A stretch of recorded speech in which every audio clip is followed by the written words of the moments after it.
Ever since we've been on Earth, we've dreamt of leaving it.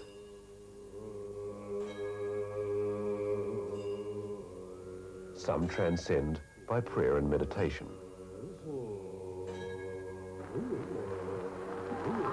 Others believe that only in death would their spirits be allowed to rise above the mortal coil.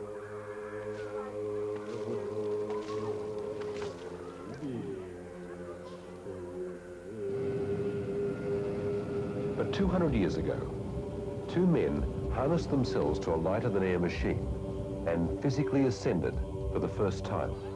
To have so many people around and so many people just so excitedly involved in the Festival of Balloons in that back to Perth Square has got to be the most memorable occasion ballooning-wise. Push this way, push this way. No, push it this way. Close the jam as you can. We're already 95. We've only got a couple of minutes. The wind's picking up. If I take off soon, I'll take the top of the temple out, Leo.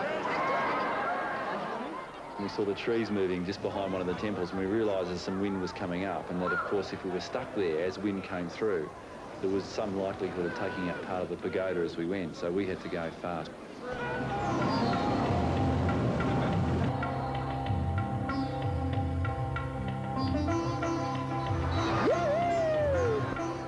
I knew immediately then we took off from Kundi that the high altitude flight coming down into this valley was going to be a desperate business.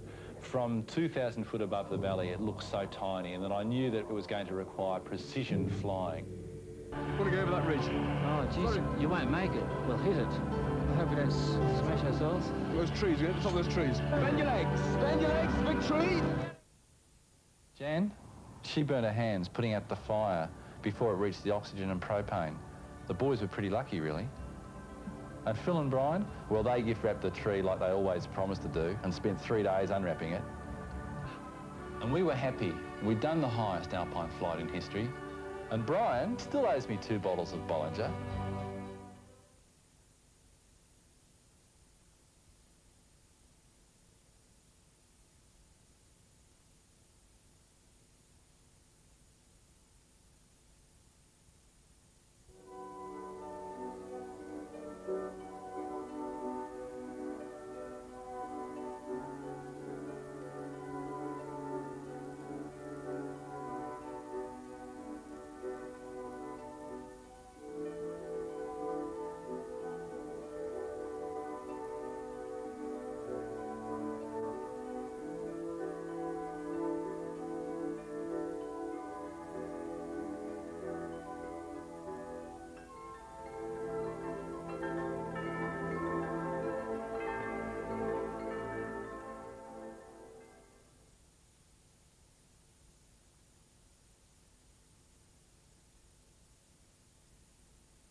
A 90-foot craft, Britain's Cameron and Davy, hoped to make the first crossing of the Atlantic, but there were some cruel surprises in store for them and their transatlantic balloon. We won't go above 20,000 at any time.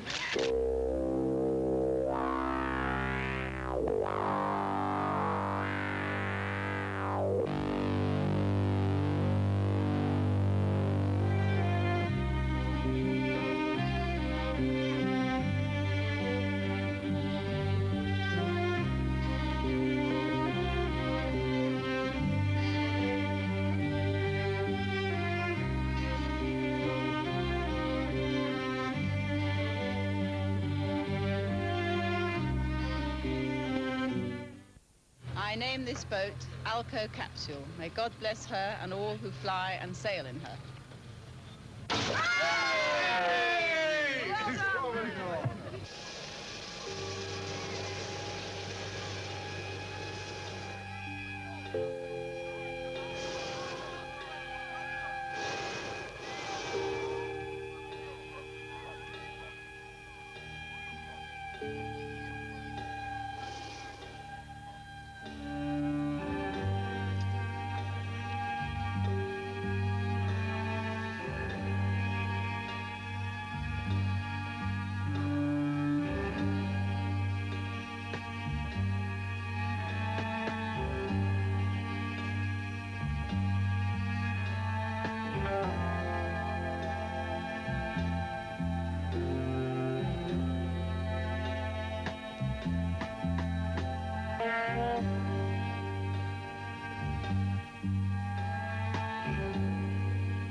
In June, after 9 months of preparations, the capsule, gas cell and hot air envelope are loaded onto a Canada-bound ship.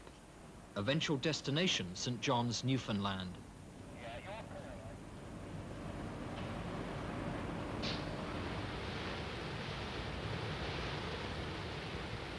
The balloonists fly on ahead to prepare for the arrival of their precious container.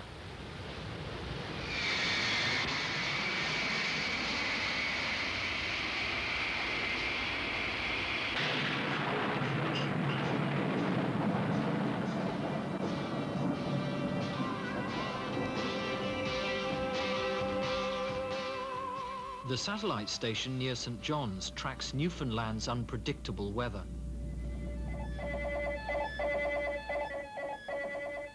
The balloonists need clear sunny weather over the Atlantic with a good strong westerly wind, yet an absolute calm for their liftoff. At last, after nearly 4 weeks, the expedition seems set to go.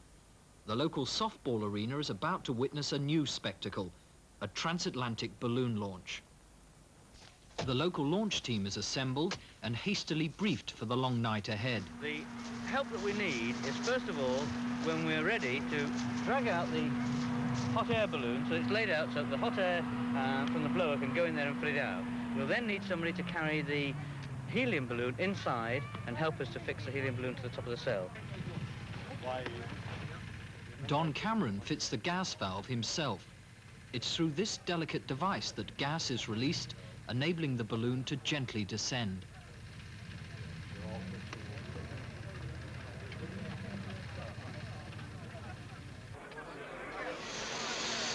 The 150,000 cubic feet of helium starts to flow in.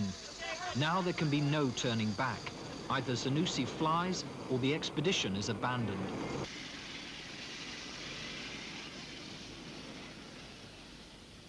Now, after nearly 9 hours of waiting, the crowd's patience is about to be rewarded.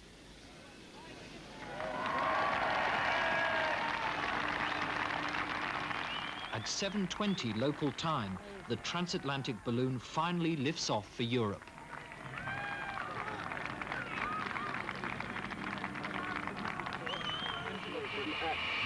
Knowledge that we are balloon commencing our transatlantic flight to Europe.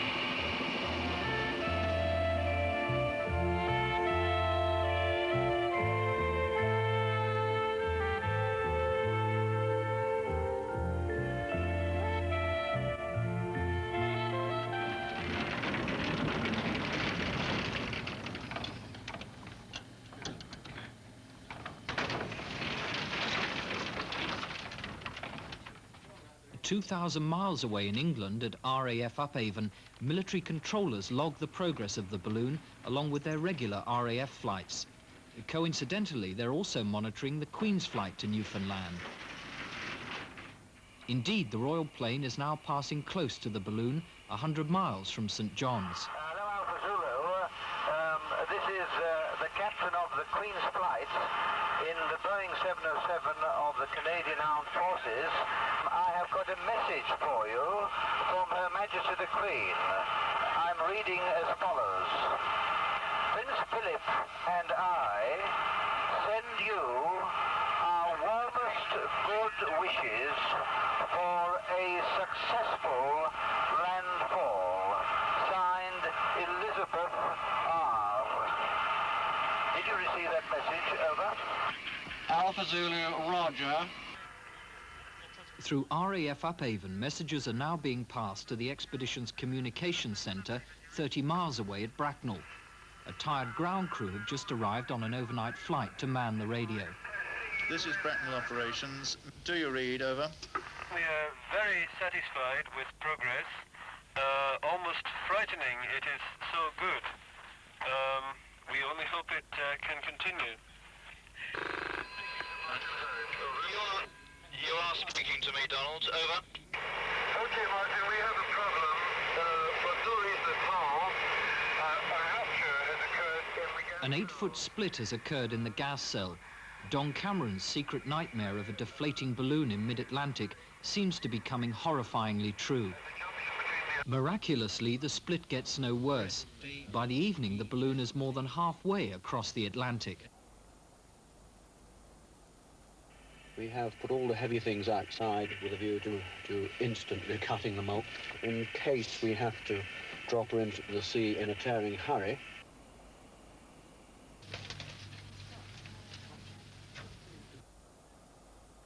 The speed had fallen off a little, but we were making tremendous progress and sliding in a very nice line straight into the north coast of France.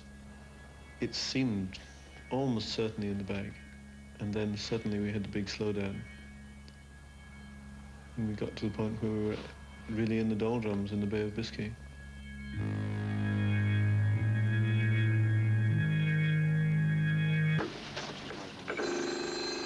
Overnight, the balloon has travelled a mere 70 miles.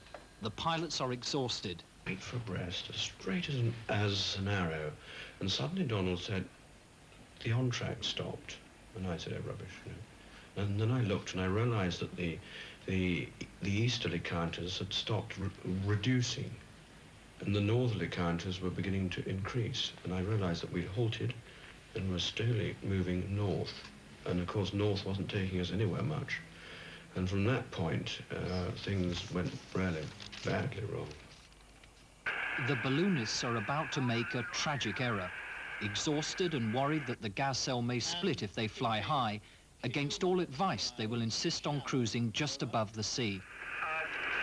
We had been up high looking for winds, and there was nothing there at all. So we decided that by going down on the trail, we wouldn't lose much, and we'd get a decent opportunity to rest. And rest was becoming very urgent. It was getting to the point that we just couldn't keep going with the amount of sleep and the amount of strain we were having. But I think now this was a mistake. We should have kept going high, and the weather report, which came in afterwards, indicated that the wind did turn round by about midnight, and quite a good wind was present at 10,000 feet. So that made it even more annoying, the fact that the wind was there, and we didn't know it, we didn't use it. You say affirmative or negative, you have splashed down?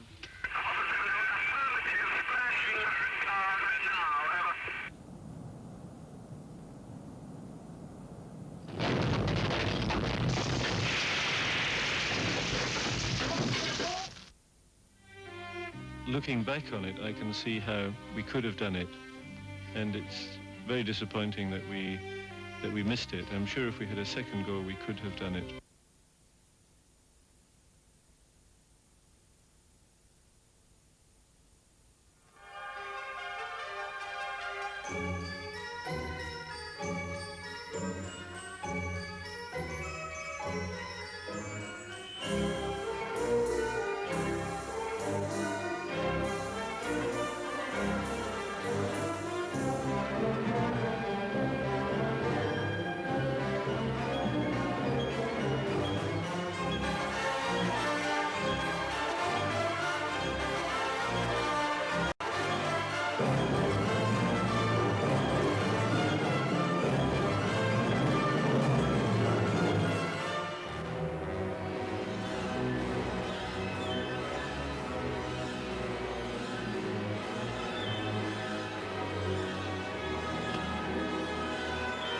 In June 1987, Zanussi will undertake an historic challenge. To fly a hot air balloon from the Newfoundland coast, taking on the forbidding elements of the North Atlantic Ocean. It has never been done before by hot air balloon, though many have tried. Can we do it? If you think you know the answer and you can predict the duration of the flight, you stand to win some money, because we've organized a giant competition for your retail staff. Every Zanussi appliance you sell between the 18th of May and the 15th of June gives you a free £1 stake to bet on the balloon's progress to the nearest half hour. And there's a special mystery bonus, which will be shared between those who guess the duration to the exact minute.